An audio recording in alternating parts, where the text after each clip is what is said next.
Hello, welcome to my channel. ಇವತ್ತಿನ recipe Hyderabadi paneer ಹೆಂಗೆ ಮಾಡೋದು ಅಂತ ತೋರಿಸ್ಕೊಡ್ತೀನಿ.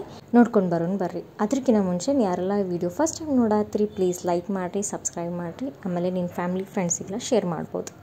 ಈಗ ನಾನು ಫಸ್ಟ್ ಇಲ್ಲಿ ಒಂದು ಸ್ವಲ್ಪ ಬೆಣ್ಣೆ ಹಾಕ್ಕೊಂಡಿನಿ. ಅದ್ರ ಮೇಲೆ ಆನಿಯನ್, ಬೆಳ್ಳುಳ್ಳಿ, ಆಮೇಲೆ ಶುಂಠಿ, ಒಂದು ಮೆಣಸಿನ್ಕಾಯಿ ಹಾಕ್ಕೊಂಡು ಇದನ್ನು ಚೆನ್ನಾಗಿ ಹುರ್ಕೋರಿ. ಇದನ್ನು ಹುರ್ಕೊಂಡು ಆಮೇಲೆ ಇದು ಆರಿದ ಮೇಲೆ ಗ್ರೈಂಡ್ರ್ ಮಾಡಬೇಕು. ಅದಕ್ಕೆ ಒಂದು ಸ್ವಲ್ಪ ಪುದೀನ, ಆಮೇಲೆ ಕೊತ್ತಂಬರಿ, ಬೇಕಾದ ಜೀರಿಗೆ ಇದ್ರ ಜೊತೆ ಆ್ಯಡ್ ಮಾಡ್ಬೋದು. ಇಷ್ಟು ಹಾಕ್ಕೊಂಡು ಇದನ್ನು ನುಣ್ಣಗೆ ಪೇಸ್ಟ್ ಮಾಡ್ಕೋಬೇಕು. ಆಮೇಲೆ ಅದೇ ಕಡಾಯಿ ಒಳಗೆ ನಾನು ಇನ್ನೂ ಸ್ವಲ್ಪ ಬೆಣ್ಣೆ ಹಾಕ್ಕೊಂಡು ಇಲ್ಲಿ ಪನ್ನೀರ್ ಫ್ರೈ ಮಾಡ್ಕೊಳತ್ತೀನಿ. ನಾನು ಇಲ್ಲಿ ಪನ್ನೀರ್ನ ಡೈಮಂಡ್ ಶೇಪ್ ಥರ ಕಟ್ ಮಾಡ್ಕೊಂಡಿನಿ. ನೋಡಿ, ನಿಮ್ಗೆ ಯಾವ ರೀತಿ ಶೇಪ್ ಬೇಕು ನೀವು ಕಟ್ ಮಾಡ್ಕೋಬೋದು, ಸ್ಕ್ವೇರು ಮಾಡ್ಕೋಬೋದು. ನಾನು ಈ ರೀತಿ ಮಾಡಿಕೊಂಡು ಇದನ್ನು ಒಂದು ಸ್ವಲ್ಪ ಮೀಡಿಯಮ್ ಫ್ಲೇಮ್ ಒಳಗೆ ಇಟ್ಕೊಂಡು ನಾನು ಸ್ವಲ್ಪ ಬ್ರೌನ್ ಆಗೋ ತನಕ ಫ್ರೈ ಮಾಡ್ಕೊರಿ. ಲೈಟಾಗಿ ಕಲರ್ ಚೇಂಜ್ ಆಗಬೇಕು. ನಿಮ್ಗೆ ಗೊತ್ತಾಗುತ್ತೆ, ಭಾಳ ಮಾಡಿದರೆ ಅದು ಡ್ರೈ ಆಗೋ ಚಾನ್ಸಸ್ ಇರುತ್ತೆ. ಅದಕ್ಕೆ ಸ್ವಲ್ಪ ಮಾಡ್ಕೊರಿ, ಸಾಕಾಗುತ್ತೆ. ಈ ವಿಡಿಯೋನ ಎಲ್ಲೂ ಸ್ಕಿಪ್ ಮಾಡಲಾರ್ದಂಗೆ ಪೂರ್ತಿ ನೋಡಿರಿ. ಅಂದರೆ ನಿಮ್ಗೆ ಏನು ರೆಸಿಪಿ ಅಥವಾ ಏನೇನು ಐಟಮ್ಸ್ ಯೂಸ್ ಮಾಡಿ ನಿಮ್ಗೆ ಗೊತ್ತಾಗುತ್ತೆ. ಇಲ್ಲಿ ನಾನು ಬೇ ಲೀಫ್ ತೊಗೊಂಡಿನಿ. ಅದೇ ಕಡಾಯಿ ಒಳಗೆ ನಾನು ಸ್ವಲ್ಪ ಬೆಣ್ಣೆ ಹಾಕ್ಕೊಂಡು 2 ಲವಂಗ, ಒಂದು ಸ್ವಲ್ಪ ಚಕ್ಕಿ ಹಾಕ್ಕೊಂಡಿನಿ. ಅದಾದಮೇಲೆ ನೀವು ಇಂಗು, ಆಮೇಲೆ ಜೀರಿಗೆ, ಆಮೇಲೆ ಸೋಂಪು ಹಾಕ್ಕೊಂಡಿನಿ. ಒಂದು ಸ್ವಲ್ಪ ಫ್ಲೇವರ್ ಬರಲಿ ಅಂತ ಅಷ್ಟೇ. ನಿಮಗೆ ಬೇಡ ಅಂದರೆ ಸ್ಕಿಪ್ ಮಾಡ್ಕೋಬೋದು. ಇದಿಷ್ಟು ಹಾಕಿದ ಮೇಲೆ ನೀವು ಅದನ್ನು ಪ್ಯೂರಿ ಏನು ಮಾಡ್ಕೊಂಡಿರ್ತಿರಲ್ಲ ಅದನ್ನು ಹಾಕ್ಕೊಂಡು ಫ್ರೈ ಮಾಡ್ಕೊರಿ. ಫ್ರೈ ಎಷ್ಟೊತ್ತನ ಅಂದರೆ ಅದು ನಿಮ್ಗೆ ಟೆಕ್ಸ್ಚರ್ ಗೊತ್ತಾಗುತ್ತೆ. ಈಗ ಏನದು ಗ್ರೀನ್ ಕಲರ್ ಕಾಣತ್ತಲ್ಲ, ಅದು ಒಂದು ಸ್ವಲ್ಪ ಕಲರ್ ಫೇಡ್ ಆಗುತ್ತೆ. ಅಲ್ಲಿವರೆಗೂ ನೀವು ಒಂದು ಸ್ವಲ್ಪ ಫ್ರೈ ಮಾಡ್ಕೋಬೇಕು. ಅಷ್ಟಾದಮೇಲೆ ನಾನಿಲ್ಲಿ ಗೋಡಂಬಿ ನೆನೆಸಿಟ್ಕೊಂಡಿದ್ದೆ, ಒಂದು 4-5 ಗೋಡಂಬಿ.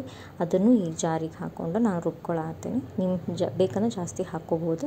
ಪ್ಯೂರಿ ಏನು ಫ್ರೈ ಆಗಿರ್ತದಲ್ಲ, ಅದಕ್ಕೆ ನೀವು ಒಂದು 3 ಸ್ಪೂನ್ ಮೊಸರು ಹಾಕ್ಕೊಂಡು ಇನ್ನೂ ಸ್ವಲ್ಪ ಅದು ಆಯಿಲ್ ಬಿಡೋ ತನಕ ಮುಚ್ಕೊಂಡು ಕುದಿಸ್ಕೋಬೇಕು. ಒಂದು 2 to 3 ಮಿನಿಟ್ಸ್ ಟೈಮ್ ತೊಗೊಳುತ್ತೆ. ಅಷ್ಟು ನೀವು ಆದಮೇಲೆ ಇದಕ್ಕೆ ನಾವು ಒಂದು ಸ್ವಲ್ಪ ಮಸಾಲ ಆ್ಯಡ್ ಮಾಡೋ ಟೈಮ್. ಈಗ ಇದಕ್ಕೆ ನಾನು ಹಲ್ದಿ ಹಾಕ್ಕೊಂಡಿನಿ, ಖಾರದ ಪೌಡ್ರ್ ಹಾಕ್ಕೊಂಡಿನಿ, ಆಮೇಲೆ ಒಂದು ಸ್ವಲ್ಪ ಹವಿಜದ ಪೌಡ್ರ್ ಹಾಕ್ಕೊಂಡಿನಿ. ಅದಾದಮೇಲೆ ಫ್ಲೇವರಿಗಂತ ಒಂದು ಸ್ವಲ್ಪ ಏಲಕ್ಕಿ ಪೌಡ್ರ್ ಹಾಕ್ಕೊಂಡಿನಿ. ಅದು ಈ ಹೈದ್ರಾಬಾದಿ ಪನ್ನೀರ್ಗೆ ಟೇಸ್ಟ್ ಬೇರೆ ಕೊಡುತ್ತೆ. ಇದನ್ನು ನೀವು ಹಾಕಿ ನೋಡಿರಿ ಅಥವಾ ಹಾಕ್ದೇನ ಮಾಡಿ ನೋಡಿರಿ, ನಿಮಗೆ ಡಿಫ್ರೆನ್ಸ್ ಗೊತ್ತಾಗುತ್ತೆ. ಏಲಕ್ಕಿ ಪೌಡ್ರ್ ಹಾಕೋದ್ರಿಂದ ಅದರ ಫ್ಲೇವರ್ ಇಷ್ಟು ಚಲೋ ಬರ್ತೈತಲ್ಲ. ನೀವು ಅದನ್ನು ಟ್ರೈ ಮಾಡಿ ನೋಡಿರಿ ಒಂದ್ಸಲಿ. ಒಂದು ಸ್ವಲ್ಪ ಗ್ರೇವಿ ಟೈಮ್ ಅಂದ್ರೆ ನೀವು ಅದನ್ನೇನು ಗೋಡಂಬಿನ ಪೇಸ್ಟ್ ಮಾಡ್ಕೊಂಡಿರಲ್ಲ, ಅದನ್ನು ಪೇಸ್ಟ್ ಮಾಡ್ಕೊಂಡಿದ್ದನ್ನು ನೀವು ಇದಕ್ಕೆ ಹಾಕಿ ಮಿಕ್ಸ್ ಮಾಡ್ಬೇಕು. ಇದಕ್ಕೆ ಒಂದು ಸ್ವಲ್ಪ ಒಂದು ಕುದಿ ಬರಲಿ ಸಾಕು. ಅಷ್ಟಾದಮೇಲೆ ನೀವು ಪನ್ನೀರ್ ಆ್ಯಡ್ ಮಾಡಿಕೊಂಡು ಒಂದು ಸ್ವಲ್ಪ ಮುಚ್ಚಿ ಅದು ಏನು ಪನ್ನೀರ್ ಫ್ರೈ ಮಾಡ್ಕೊಂಡಿರ್ತೀವಲ್ಲ ಅದು ಸಾಫ್ಟ್ ಆಗೋ ತನಕ 1 ಮಿನಿಟ್ ಬಿಟ್ಟರೆ ಸಾಕಾಗತ್ತೆ. ಅಷ್ಟಕ್ಕೆ ನಿಮ್ಮದು ಪನ್ನೀರ್ ಹೈದ್ರಾಬಾದಿ ರೆಡಿ ಆಗುತ್ತೆ. ನಿಮಗೇನಾರ ಒಂದು ಸ್ವಲ್ಪ ಗ್ರೇವಿ ಕಮ್ಮಿ ಅನ್ನಿಸ್ತಾ ಅಂದರೆ ನಾ ಈಗ ತೋರ್ಸಾತೀನಲ್ಲ, ಈ ಟೈಮ್ನಾಗ ಒಂದು ಸ್ವಲ್ಪ ನೀವು ನೀರು ಆ್ಯಡ್ ಮಾಡ್ಕೋಬಹುದು, ಅಥವಾ ಇನ್ನೂ ಸ್ವಲ್ಪ ಮೊಸರು ಹಾಕ್ಕೋಬಹುದು, ಅಥವಾ ಮಲಾಯಿನೂ ಹಾಕ್ಕೋಬಹುದು. ಏನು ಪ್ರಾಬ್ಲಮ್ ಇಲ್ಲ.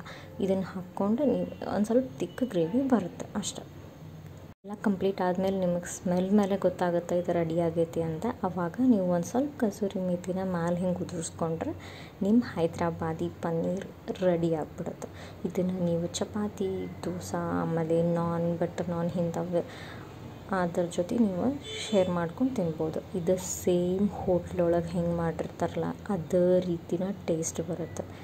ನೀವು ಟ್ರೈ ಮಾಡಿರಿ, ಹೆಂಗೈತೆ ಅಂತ ಹೇಳ್ರಿ, ಕಮೆಂಟ್ ಮಾಡಿರಿ. ಚಲೋ ಇದ್ರೆ ಚಲೋ ಐತೆ ಅಂತ ಕಮೆಂಟ್ ಮಾಡಿರಿ.